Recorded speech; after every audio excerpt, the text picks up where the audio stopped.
Eu nunca vi o mercado de fundos imobiliários com tantos descontos e oportunidades de fazer um PM de queda para poder ter aí uma boa margem de segurança e ver o patrimônio crescer com a valorização e posteriormente com o ganho de capital depois que o mercado começa a voltar ao normal. Afinal, todo movimento de crise é cíclico. E falando em normal, né, esses rendimentos dos fundos imobiliários de papéis não são normais. Depois da economia brasileira ter evoluído tanto, e mesmo muita gente falando aí que o normal aqui no Brasil é juros a 10, ver os juros acima disso é algo que pode deixar muita gente mal acostumada, mas isso não é normal. E por isso, mesmo quando sai uma medição de deflação no IPCA 15, alguns fundos começam a sofrer mesmo antes da divulgação do relatório mensal, né? E geralmente é os fundos que têm essa proteção contra a deflação, né? O DEVA 11 tem essa característica que eu vou citar aqui como exemplo, né? Porque ele retém aí no caixa a correção monetária dos pré-fixados. Assim, consegue se manter até uma projeção de dividendos que se mantenha a 1% ou até muitas vezes passando disso, mesmo que tenha deflação. E ele vinha fazendo isso até. Só que não tem como manter o rendimento assim, né, num período tão esticado aí de deflação, mesmo retendo ali no caixa a correção monetária. E recentemente, inclusive, ele teve uma queda de rendimento aí, bem brusca, que até ultimamente acabou mexendo com a cotação. Então, mesmo que o fundo ele tenha boa parte dos papéis com proteção contra a deflação, correção monetária, dependendo do período, ele em algum momento vai precisar repassar essa correção negativa.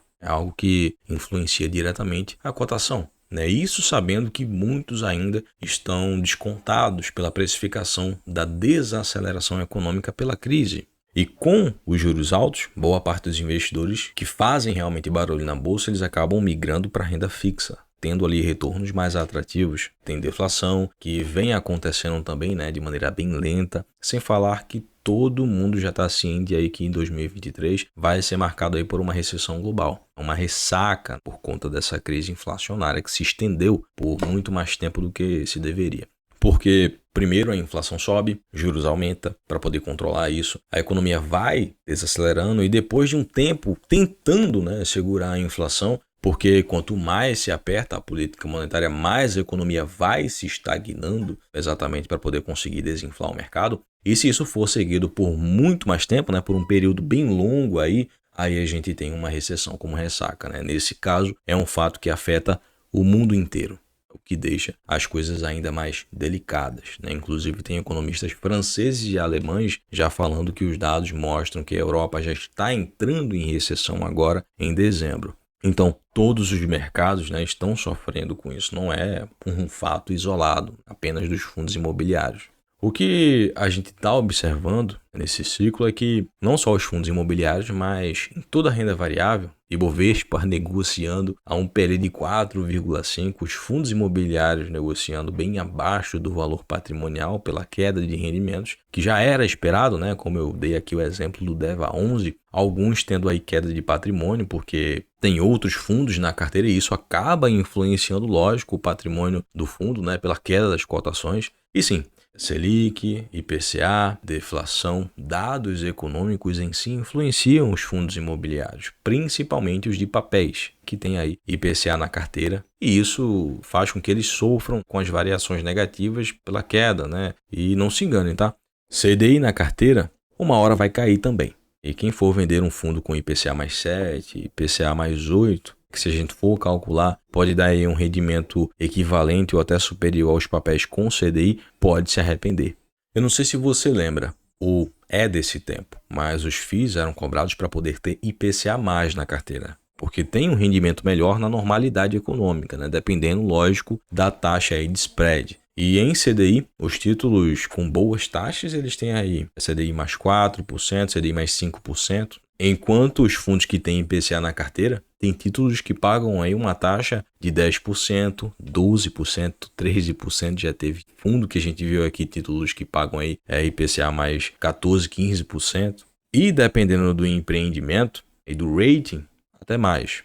Olha, não tem nada que esteja acontecendo que a gente já não tenha falado sobre isso aqui no canal. Eu falo a gente porque aqui na comunidade a gente está sempre batendo aí um papo legal sobre rendimentos dos FIIs e também sobre os momentos econômicos. Inclusive, se você for novo, né, já se inscreve e deixa seu joinha como apoio. Enfim, os rendimentos dos FIIs de papel, né, vão ter correção e provavelmente ainda em 2023 a gente vai ver aí aqueles rendimentos passados ali de 0,65 ao mês, 0,70%. E é importante falar como era antes, porque os fundos de tijolos pagavam em torno ali de 1% ao mês. Então, um momento de barulho no mercado mostra aí uma janela de oportunidade tanto nos FIIs de papel, né, com esses descontos enormes aí, quanto também nos FIIs de tijolos, né? E eu não costumo falar de fundos aí high yield pelos riscos embutidos, mas em algum momento eles vão hypar também. É claro que é preciso observar o momento econômico, porque quanto mais se ganha, maior o risco. Mas no momento de equilíbrio aí econômico, vale a pena ter aí um high risk com bons ratings na carteira. Ou, pelo menos, né, um risco aí mais equilibrado, né, pelos altos rendimentos. Uma coisa aí que ficou bem nítida de observar no mercado, e com certeza você percebeu isso, é que muitos investidores estão correndo os FIIs de papel e deixando essa precificação aí de fim de ciclo de IPCA alto e juros altos, só que não se expor a inflação e a juros na carteira de investimentos com esses fundos imobiliários é um erro. Não podemos esquecer que moramos no Brasil. E é nesse ponto que mora a sacada de não sair no prejuízo em busca de um rendimento maior. Ou até mesmo sair dos FIIs de papel e buscar os fundos de tijolos. Até porque a diversificação ela já serve para isso. Para poder ter ali um feijão com arroz e sair bem nos ciclos econômicos.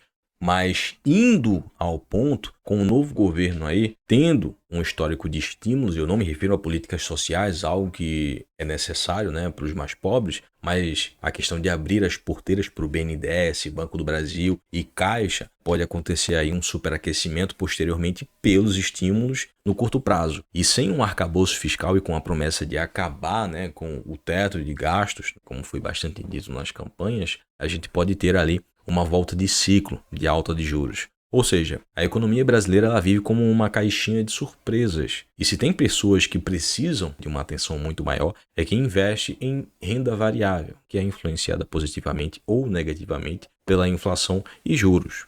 Outra coisa que vale a atenção e sempre acontece nesses ciclos é um comportamento de investimento de curto prazo que é incompatível com o mercado de fundos imobiliários. E o que a gente vê agora é muita gente migrando de um lado para o outro, como fazem aí com as ações.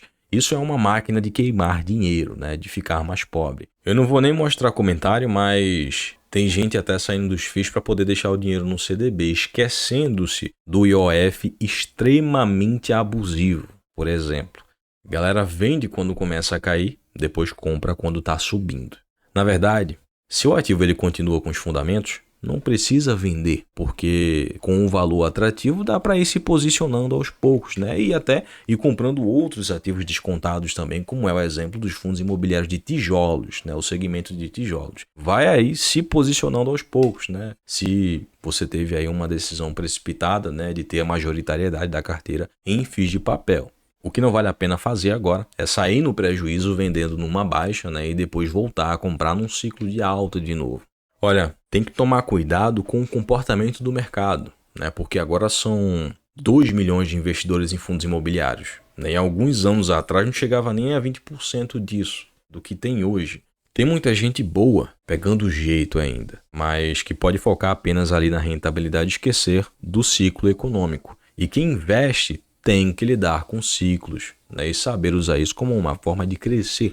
Senão, fica difícil de ter uma estratégia que ajude com o rendimento e ganho de patrimônio com o crescimento de valor ou até mesmo com ganho de capital quando chegar a hora de vender, quando realmente tiver ali um otimismo e o ativo estiver num patamar de preço compatível com o valor real, ou até mais muitas vezes. O que é que você acha? Será que uma boa diversificação é o segredo para poder aproveitar aí os ciclos econômicos? Será que é uma boa ir comprando os FIIs de tijolos aos poucos? Para quem é da comunidade sabe que eu gosto muito de FIIs de papéis e gosto, né, de manter ali um equilíbrio entre os dois segmentos. Mas e você? Deixe a sua opinião ou até mesmo seu ponto de vista aí nos comentários para a gente poder bater aquela ideia legal.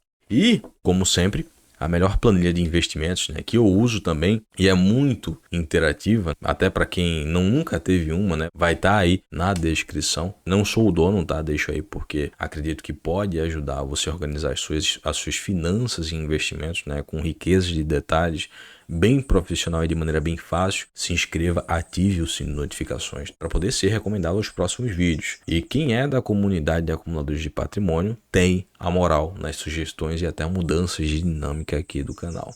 Deixa seu like aí em forma de cafezinho, porque ajuda o YouTube a reconhecer que esse conteúdo aqui é relevante e também incentiva a gente a criar melhores conteúdos para vocês. Um grande abraço, valeu e até a próxima.